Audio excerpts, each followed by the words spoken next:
Me convocaron para hablar sobre finanzas personales y sobre planeamiento. Ahora, no quería dejar pasar la oportunidad para tomar cosas que fui escuchando de los expositores anteriores y que me parecen muy importantes, porque generalmente la gente asocia el tema de finanzas personales con el simple hecho de la inversión, que para mí es el punto cúlmine. Y creo que hay todo un proceso previo y un desafío previo que por la vorágine en la que vivimos generalmente se pasa por alto. Escuché hablar a una de las personas, uno de los profesionales anteriores, que utilizó una frase que creo que era sembrar conciencia, ¿no? Entonces esto de la planificación financiera, en primer lugar, es una manera de sembrar conciencia. Por mi profesión, ya hace 15 años que trabajo en la parte contable, impositiva y demás. Yo soy contador público con posgrado en finanzas y siempre me interesó mucho el tema de las inversiones y los negocios.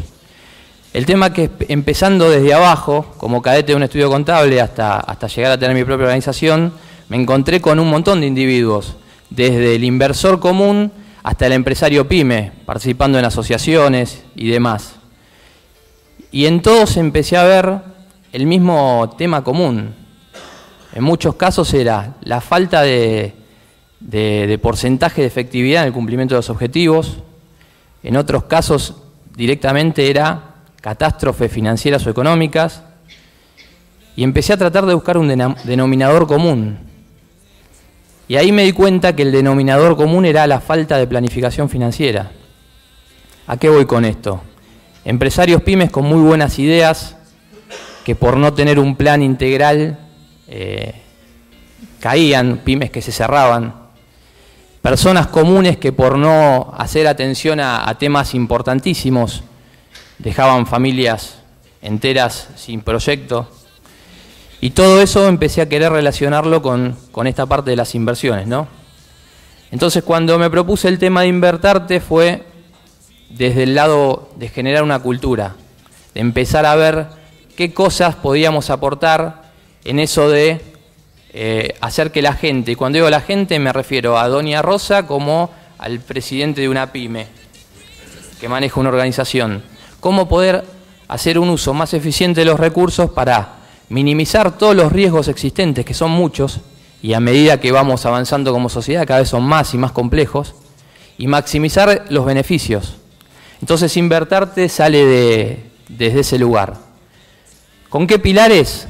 Con los pilares de la protección, la pensión y la acumulación. Cuando hablo de protección, y lo mismo pongo ejemplo desde una persona común hasta un empresario pyme, cada uno con sus herramientas, cada uno con sus sistemas más complejos, pero todos tienen que hacer el mismo trabajo. No solo me refiero a una instancia básica como puede ser una protección de obra social o una protección de un seguro de vida, sino hasta casos más complejos como protección de bienes con figuras más actuales como los fideicomisos, seguros societarios y demás. Cuando hablo de la pensión, todos conocemos, cuando hablo de todos me refiero ya un poco más global a los latinoamericanos, el tema de los sistemas jubilatorios. Generalmente estamos en etapas donde los sistemas jubilatorios tienen una suerte de incertidumbre, ¿no? Es muy importante todo el tema de pensión, jubilación y demás, porque si ustedes ven números, cuando una persona se jubila o opta por el retiro, generalmente con el último ingreso puede cubrir nada más que el 35%, con la plata que se jubila puede cubrir el 35% de su último ingreso. Entonces hay un montón de cuestiones que tienen con los avances a la calidad de vida, al avance de la expectativa de vida y demás, que hacen que las personas necesiten más recursos para disfrutar de los últimos años. Y cuando hablo de la acumulación me refiero ahí sí del punto cúlmine que para mí es la inversión y que hace aprovechando los dos estandartes anteriores, hacer un uso más beneficioso de esos activos que podemos generar. Porque yo siempre digo lo mismo, por más que tengamos la mejor inversión en nuestras manos, si no cumplimos con lo anterior, es muy probable que se nos destruya o que la tengamos que liquidar para atacar alguna situación no deseada o no planificada. Entonces desde ahí empezamos, de planificar para que nada, no para que nada nos sorprenda, porque siempre la vida se trata de eso, ¿no? Pero para tratar de minimizar esos riesgos.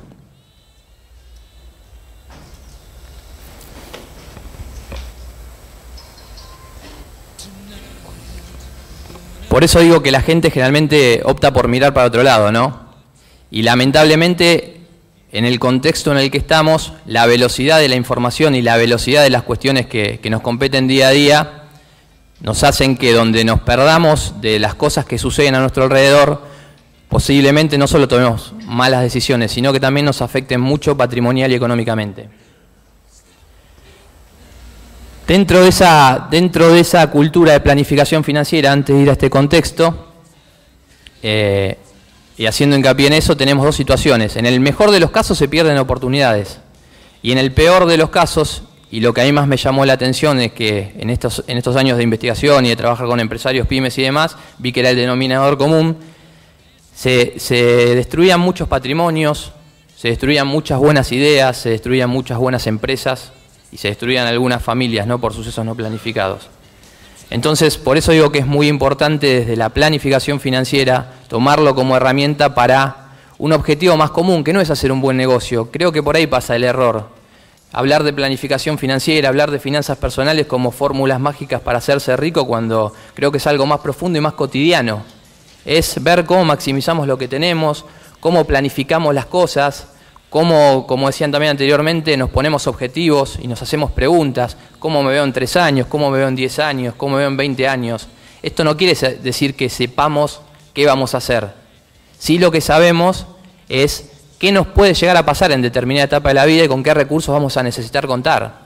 Entonces, independientemente de si me voy a casar o no, si me voy a comprar 2 casas o no, si me voy a jubilar a los 50 o a los 60, tengo un panorama de los sucesos que en cada etapa me pueden llegar a tocar y puedo delinear mis objetivos a partir de un momento para que todos estén alineados en el mismo sentido, cuantificados y con más posibilidades de éxito, sea cuales sean.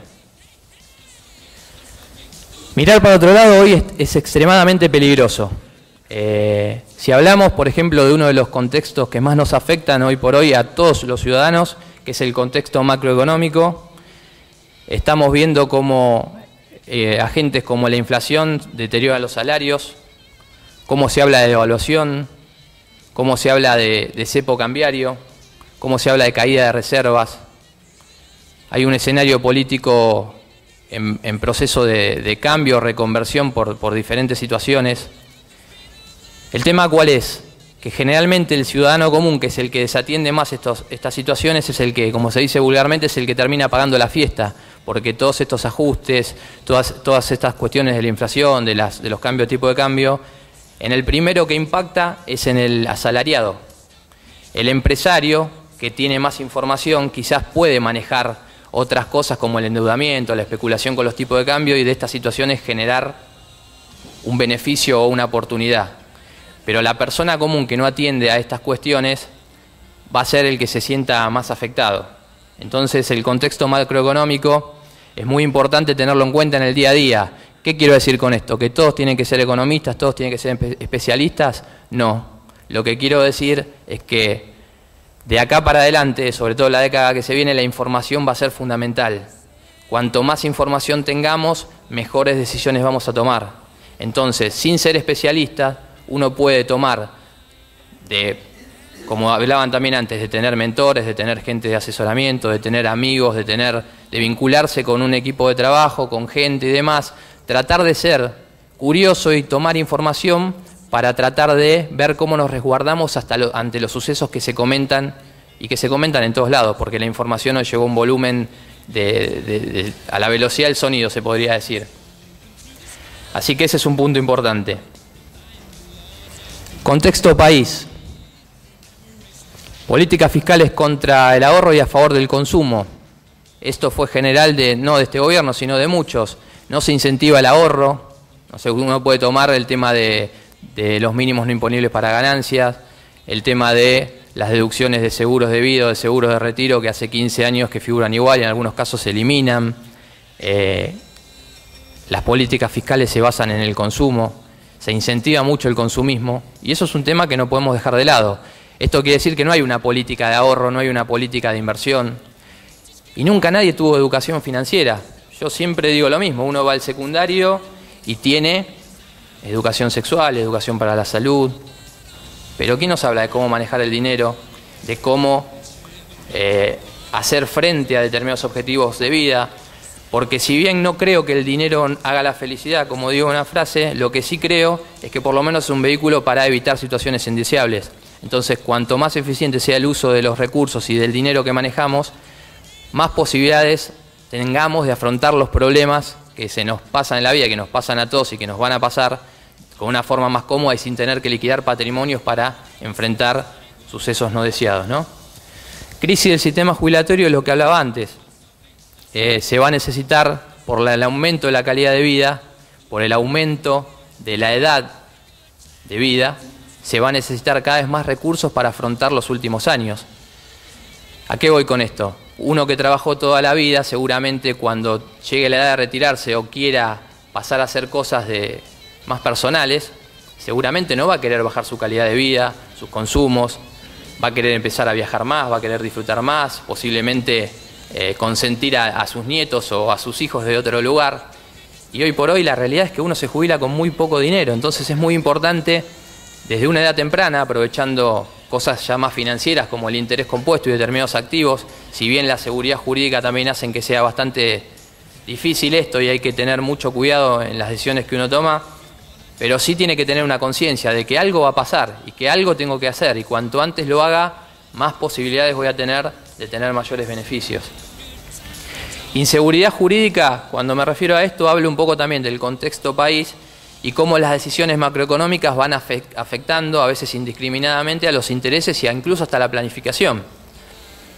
Ustedes saben que, por ejemplo, en los últimos años hubo determinados sucesos que las personas no pudimos ver venir, las personas no pudimos cuantificar o adelantarnos, pero afectaron de una u otra manera y son cambios en las reglas del juego.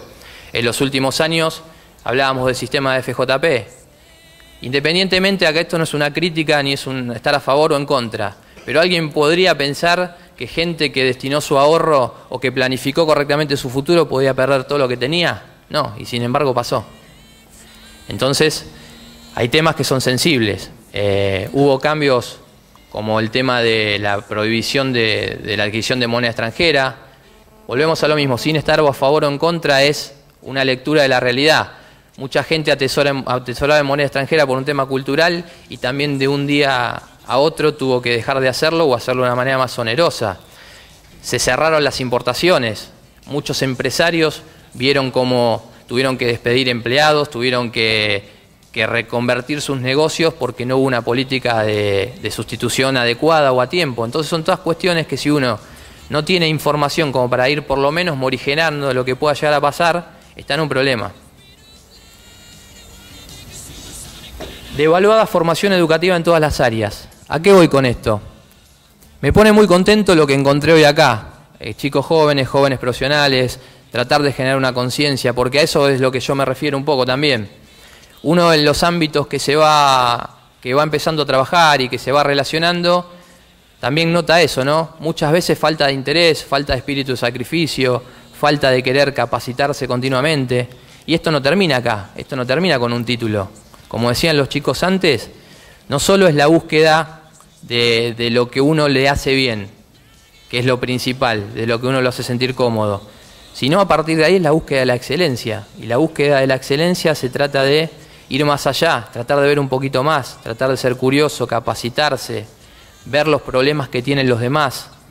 Y cuando me refiero a los demás son la familia, pero sobre todo los empresarios pyme. Yo trabajo o trato de acercarme mucho a las empresas pyme, de hecho colaboro en la comisión de pymes del Consejo Profesional de Ciencias Económicas y ahora la comisión provincial. Y yo creo que los que estamos en ciencias económicas tenemos un rol social, por así decirlo, muy importante. Si ustedes se lo ponen a pensar, también los chicos hablaban de multinacionales o algunos contaban sus proyectos personales en empresas más chicas. El otro día me tiraron un dato en las jornadas nacionales de pymes que hicieron en San Martín. Bueno, el dato conocido es que de la actividad económica argentina, casi el 99% proviene de pymes. Que las pymes tienen una característica común, mucho grado de informalidad en las distintas áreas, ¿no? Y yo que vengo de la parte de ciencias económicas, pero como contador público, el dato era que en toda la provincia de Buenos Aires nunca un contador había firmado un balance de una empresa que cotiza en bolsa. ¿Qué quiere decir? que la mayoría de nosotros trabajamos con pymes, siendo actuarios, siendo contadores, siendo licenciados en administración. Y ahí es donde yo digo que veo o trato de incentivar a que se vea un poco más. Una pyme es una empresa que contribuye no solo con la contención social, sino también con el desarrollo de la actividad económica. Y nosotros somos actores, desde el lugar que estemos, fundamentales a contribuir con eso. Entonces, todo lo que nosotros podamos hacer, acercándoles estas ideas de planificación, de que puedan ver un poco más allá, de que puedan considerar determinados factores que tienen a la actividad económica, van a ser muy importantes para el hecho consecuente que es una inversión, en ese caso una inversión en una empresa. Pero nos van a favorecer a nosotros mucho como profesionales y como ese rol que les digo que tenemos que tener para tratar de entre todos hacer un país mejor. Y a eso me refiero en educación. Uno en las pymes se encuentra con que no hay personas capacitadas a lo mejor porque el sistema no lo trae desde abajo y no se encuentran, por ejemplo, en una empresa metalúrgica no encuentran torneros, no encuentran auxiliares, no hay una formación. Entonces tenemos que tratar de incentivar en todas las áreas y en todas las empresas ese tipo de formaciones. Contexto social y las proyecciones. Un poco volviendo a lo que decía antes, mayor calidad de vida, mayores tentaciones también, lo que requiere más dinero, mayor expectativa de vida, vivo más, necesito más. Para el año 2020 la Organización Mundial de la Salud habla de una expectativa de vida de 85 años para los hombres y 90 para las mujeres, cuando en el año 96 era 72 y 80. O sea, esto tiene que ver con los avances tecnológicos. Todo lo que es la ciencia, la salud y demás hace que esto se alargue. Pero en definitiva son más años de vida y más años en los cuales yo tengo que contemplar formar un patrimonio o activos que generen una determinada renta para cubrirme ese desfasaje, esa brecha que la jubilación no me va a cubrir. Otro tema importante, cuando uno analiza todo el tema inflacionario en el mundo o en Latinoamérica sobre todo, ve que dos variables muy importantes que son los costos de la educación y de la salud, en general crecen por encima incluso de la inflación. Y la otra mala noticia es que en estos dos casos puntualmente el consumo o el efecto lo absorbe todo el consumidor. Por ejemplo, el caso de la salud, ya sea con pagando cuotas más caras o perdiendo prestaciones, pero el consumo en estos dos ítems que son fundamentales cada vez crece a pasos más acelerados el tema de costos, ¿no? Entonces es un tema no menor y que hacen que uno tenga que tener una buena planificación en todos los sentidos. Con esas bases y con esas premisas, en Invertarte yo lo que trataba era, bueno, de incentivar, como decía antes, de desarrollar un plan financiero integral, ¿no? Realizar un plan, ahí hay cuatro temas que son conocidos, ¿no? Primero hay que pensar con esas preguntas, primero dónde estoy y después a dónde quiero llegar. Después planear cuál va a ser la mejor forma de lograr esos objetivos o con qué herramientas cuento o necesitaría contar. El tercer paso es la implementación y el cuarto paso es el monitoreo. Ir monitoreando periódicamente todas las cuestiones que yo me fui planteando para ver qué tan cerca o qué tan lejos estoy de los objetivos. Eso a nivel general. Y yendo a un plano más específico, que es lo que se llama un plan financiero integral, es un plan que cuenta con 7 módulos, ¿no? El objetivo general, como decimos siempre, es maximizar beneficios y minimizar riesgos. Y siempre tendientes a que un patrimonio que se fue formando tenga posibilidades tanto de crecer, pero fundamentalmente de no deteriorarse. Y acá vemos, y de vuelta pongo el ejemplo tanto de Doña Rosa como un gran empresario pyme, que con diferentes herramientas todos tienen que hacer lo mismo, porque por no planificar en la mayoría de los casos, y ahora vamos a ver con ejemplos puntuales cómo se atenta a disminuir o a perjudicar esos patrimonios. Entonces, ¿en qué consiste básicamente un plan financiero integral? Yo en este caso tomo 7 módulos, ¿no? Primero es el diagnóstico, el presupuesto de ingresos y egresos. Saber con qué cuento, saber qué necesidades y qué erogaciones tengo todos los meses, para de ahí poder determinar con qué efectivo neto, si se quiere, cuento todos los meses y después hacer la separación de qué puede ir a ahorro o una inversión y qué puede o qué debe ir a pagar algunos pasivos o demás. Después el estado patrimonial, saber dónde estoy parado, qué es lo que tengo y qué es lo que debo, para ver cómo de alguna manera mejoro. Hasta acá son cuestiones básicas, pero la profundidad la da el ejemplo, como dije antes. Una persona común lo puede hacer en un cuadernito y una empresa lo va a hacer en un sistema o con asesores, pero el objetivo es el mismo. Plan de protección familiar y de la renta. En este caso, hablamos puntualmente de los seguros, ¿no? No hay una cultura de seguros en nuestro país. Nadie piensa en seguros de vida, nadie piensa en seguros de renta familiar. En empresas también me es poco común encontrar situaciones como seguros societarios, seguros para personas claves. Y a mí me ha tocado ver cómo han fallecido titulares de empresas y se han destruido todos, cómo se han tenido algún inconveniente también personas clave. Y hay un montón de situaciones que si uno las conoce puede llegar a evitar catástrofes, tanto en empresa como en familia, ¿no? Entonces acá es importante hacer hincapié en la cultura de seguro. En estas cuestiones que yo estoy nombrando, siempre me gusta hacer el paralelismo con un viaje. Hay un prejuicio cuando uno habla de estas cosas, y hay que hablarlas, de que se piensa a lo mejor de una manera pesimista, ¿no? Y yo siempre digo lo mismo, si uno opta por hacer un viaje y salir con el auto a la ruta, ¿es pesimista por agarrar y decir, che, tengo que ver cómo están las gomas, tengo que cargar nafta, tengo que ver cómo están los filtros, tengo que ver...? No, es resguardo. Uno planifica. Lo que me llama la atención es como un gran porcentaje de personas no planifica su vida, ¿no? Entonces, sin caer en el pesimismo, lo que hay que hacer es que qué cosas básicas necesito para arrancar el viaje y estar tranquilo y poder ver qué situaciones indeseables puedo evitar o estar protegido en el caso de que suceda. Entonces, un poco estos primeros ítems tienen que ver con eso. Después, armar un plan de jubilación, retiro de pensión, es un poco lo que les decía antes. Teniendo en cuenta la coyuntura, es bueno a medida que uno avanza en la etapa económica que cada uno esté en su vida, en ir pensando en la formación de activos para ir suplantando ese bache que nos va a quedar con la jubilación. A partir de acá ya tienen que ver planes más específicos o módulos más específicos con lo que hablaba antes de cómo tratar de maximizar esos beneficios y no caer en situaciones que nos hagan perder patrimonio de una manera no deseada. Un plan impositivo es fundamental. Cada uno, en función de la asignación de dinero que hace para inversiones, tiene que tratar de ser coherente con sus declaraciones de ingresos. Estamos en un tiempo en el cual la AFIP, a diferencia de años anteriores, yo siempre digo que cuando empecé en el año 98 a trabajar en un estudio contable, me enseñaron a liquidar el IVA a mano.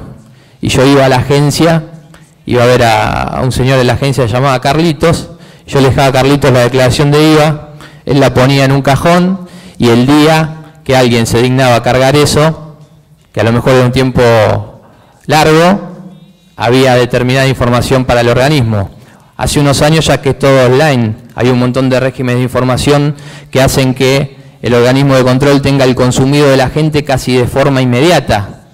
Tarjetas de créditos, bancos, inversiones que uno realiza, sueldos, información por cargas sociales, información por seguro de vida, información por expensas, información por prepagas o por colegios que uno paga por encima de un monto determinado. Entonces la AFIP arma un monto consumido estimativo y cuando uno hace una inversión o realiza un gasto que está por afuera de esos parámetros, inmediatamente prende una luz amarilla y que hacen que podamos tener una fiscalización si uno tiene una correcta planificación financiera. Entonces pienso que el plan financiero y el plan impositivo dentro del plan financiero es muy importante en los tiempos que corren, porque no solo nos va a dejar afuera como un ciudadano bancarizado y activo, sino que los costos impositivos por no realizar determinadas declaraciones pueden ser muy onerosos y según el caso de monto por el que nos estemos manejando también hay implicancias penales.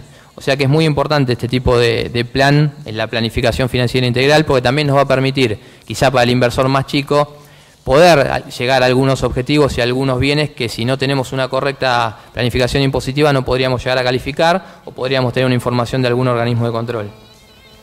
Con el plan sucesorio de herencia pasa lo mismo.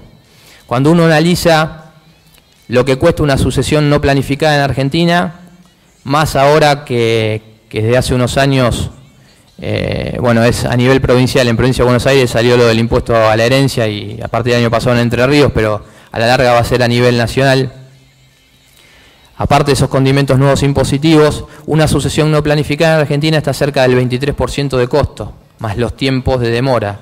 Y hoy por hoy hay muchos instrumentos que con planificación anticipada, con esa practicidad para resolver las cosas, uno puede tratar de evitar, y esto va todo tendiente a lo mismo, ¿no? A tratar de que esos patrimonios se reduzcan menos. ¿Por qué una familia tiene que perder una sucesión un 23% o una empresa tiene que perder en esa sucesión unos bienes de una empresa? Si, por ejemplo, con simples instrumentos como una cesión de acciones, por ejemplo, se evita que se entre una sucesión, con una donación, con una... Hoy por hoy se están utilizando mucho la figura del fideicomiso para construir fideicomisos, y no solo se brindan los bienes, sino que se evita también esa asociación futura. Entonces, con un costo mucho menor, yo me estoy ahorrando tiempo y dinero a futuro. Y muchas veces un cambio de paradigma, ¿no? Que es a lo que hay que apuntar. Y después que uno tiene todos estos temas contemplados, recién ahí está en condiciones, como digo yo, de tener más herramientas como inversor y empezar a formar y hablar de un plan de cartera de inversiones con todo lo que ello implica.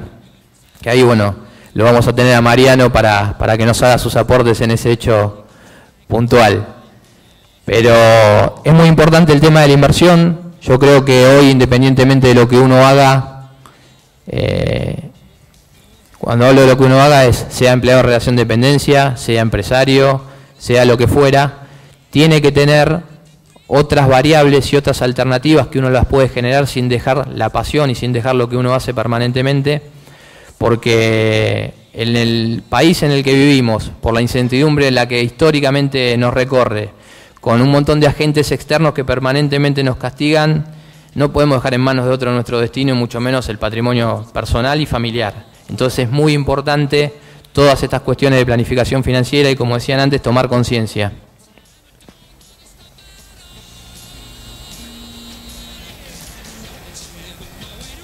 Esto ya lo hablamos.